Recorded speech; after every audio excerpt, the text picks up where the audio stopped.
तीन प्रकार की श्रद्धा का वर्णन।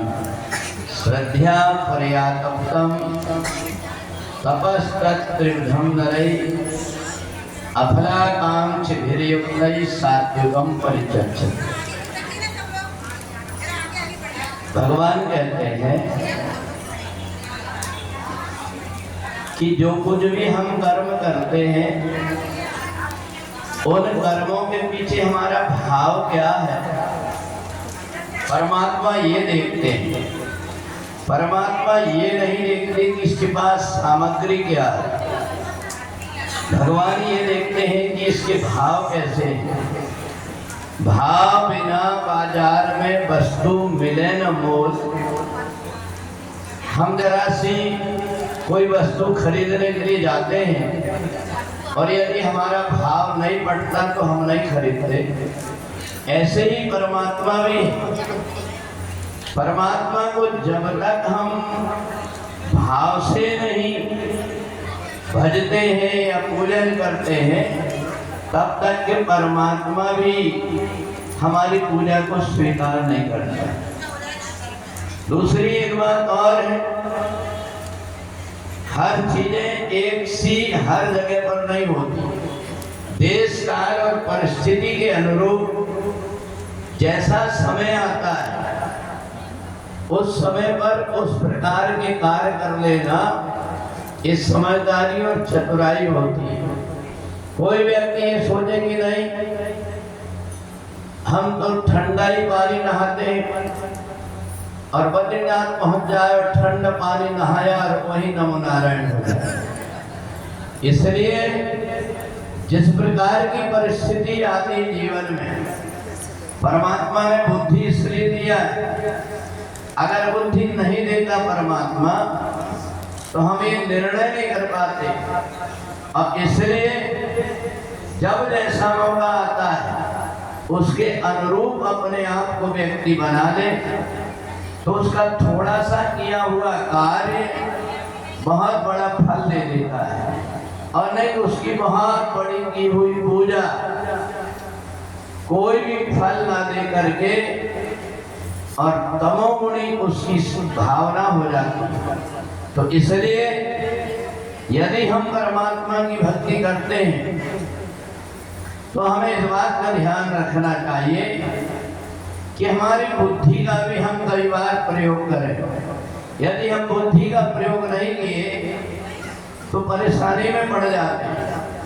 इसलिए भगवान ने जो गीता सुनाया, गीता हमें ये बताती है कि हमें आंख बंद करके अंधश्रद्धा में नहीं पड़ना चाहिए। हमारी आंख खोल करके और हमें देखना चाहिए। और नहीं तो एक भेड़ जाता उसके पीछे सब जाकर गड्ढे में गिर जाते हैं। अब इसलिए कई बार ऐसा होता है हम अपने स्वार्थ के लिए, धन कमाने के लिए दूसरे व्यक्तियों का दुरुपयोग करते हैं। उनकी भावना को आहत करके, उनकी भावना का लाभ लेकर के और हमने अपना स्वार्थ को सिद्ध कर लिया।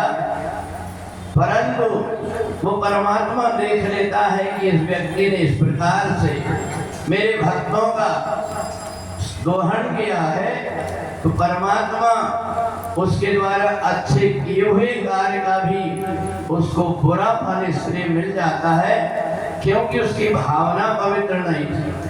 और इसलिए सतोगुणी साधना करने वाला व्यक्ति जीवन में भले कितने भी कष्ट आ जाए परंतु वो तमोगुण की तरफ नहीं जाता। भूत प्रेतों की पूजा नहीं करता, यक्षिणियों की पूजा नहीं करता।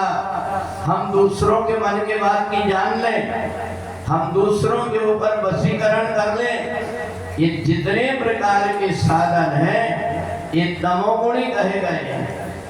जब हम साधना करते हैं तो रिद्धि सिद्धि प्रेरय बहु भाई, बुद्धि लोभ दिखावई जाई, होए बुद्धि जो परम सयानी, तिन तन चितन अनहित जानी।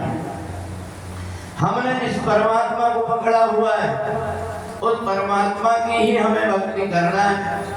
ऐसा ना हो जाए कि हम अपने स्वार्थ के लिए तमोगुणी साधना करने लगे। हम जाकर के मरघट में मुर्दा को जागृत करने लगे, उससे हम दूसरों का अहित करें। बगलामुखी की साधना करके दूसरों के घर में उच्चाटन करें। अनेक प्रकार के जितनी भी साधना है तमोगुणी, ऐसा व्यक्ति भले उसको वैभव मिल जाता है, धन मिल जाता है, पर परमात्मा के भक्त के लिए ये वैभव और धन पत्थर से भी गया बीता है, उसके लिए कोई महत्व नहीं है। जो परमात्मा को महत्व देता है, वैभव को, धन को और प्रतिष्ठा को महत्व न दे करके केवल अर्थ न धर्म न काम रुचि गति न चाहूं निर्वाण और जन्म जन्म रति राम पद यह वरदान न आन। ऐसी धारणा जिसके अंदर होती है वो व्यक्ति सतोगुणी भावना से परमात्मा से जुड़ करके लोक और परलोक दोनों सुधार लेता है। बोले सच्चिदानंद भगवान की।